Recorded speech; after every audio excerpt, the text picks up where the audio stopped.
nandito na po tayo sa Puente Osmeña guys.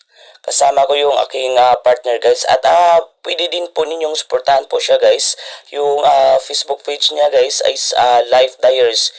It's all about inspiring quotes and yung mga mensahe po na napakaganda po at mayroong kahulugan guys.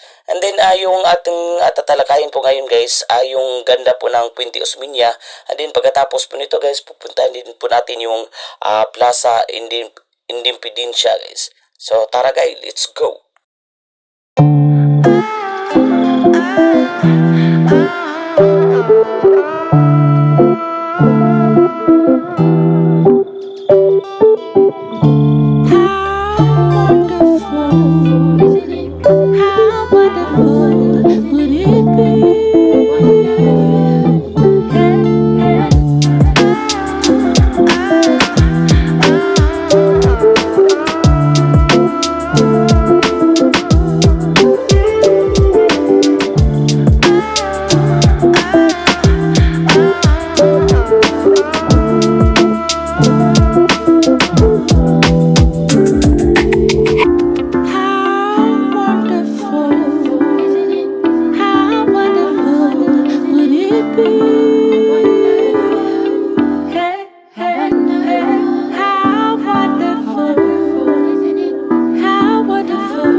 So, napakasaya talaga dito sa Puente Osmeña. Kung mapapansin nyo guys, ang daming mga tao dito.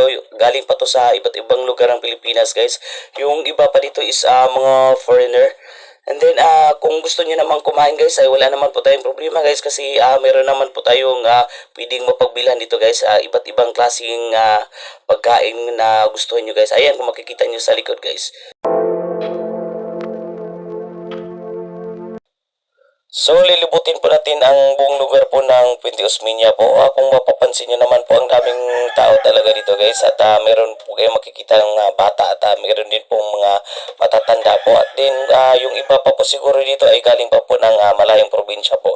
Dumayo lang po dito para po sa ating Sinulog Festival po. So, ayan guys, napakasaya dito guys. So, sabayan nyo pa rin ako guys para libutin po natin yung buong lugar po guys. At din para din po pa makita din po nyo ang kagandahan po dito guys. So, tara guys, i-explore na po natin.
A few inches later.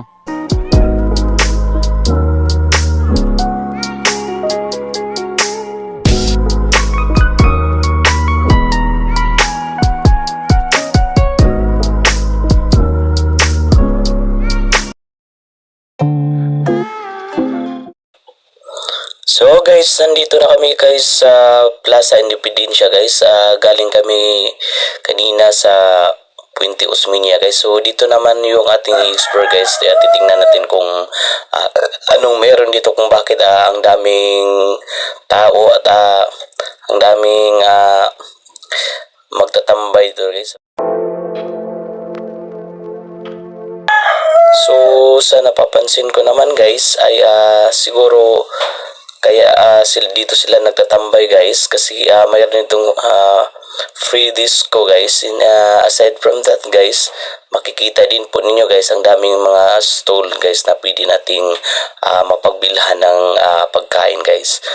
So napakasaya talaga dito guys. So sa hindi pa nakapunta ng Cebu, ito yung mga lugar na pwede nyong pasyalan, yung Puente Osmeña Boulevard and then itong Plaza Independencia guys. So ano pang hinintay nyo guys, pasyal-pasyal na kayo guys pag may time. So napakasaya talaga guys mamasyal dito sa Plaza Independencia guys. At ngayon guys, andito na tayo sa Fort San Pedro guys. Ito po yung military defense structure po guys na ginawa po ng Spanish po nung unang panahon guys. So ayan guys, kung makikita nyo guys, ayan po yung entrance guys. Kaya lang sa ngayon guys, hindi pa tayo pwede makapasok kasi po gabi po tayo pumunta dito guys. Kaya ayun po guys, hindi po muna tayo pwede makapasok guys. Pero available naman po to guys, pwede naman po kayo bumisita dito guys pag umaga guys. So pwede kayo makapasok dito guys. So itong Fort San Pedro guys, ito po yung base ng mga military nung Spanish period guys. Dito po sila nagtatago guys para dipinsahan po yung sarili nila guys sa kanilang kalaban guys. So ayan guys, kung mapapansin nyo guys, sobrang ganda naman po ng Fort San Pedro at sobrang haba at napakaganda talaga tingnan.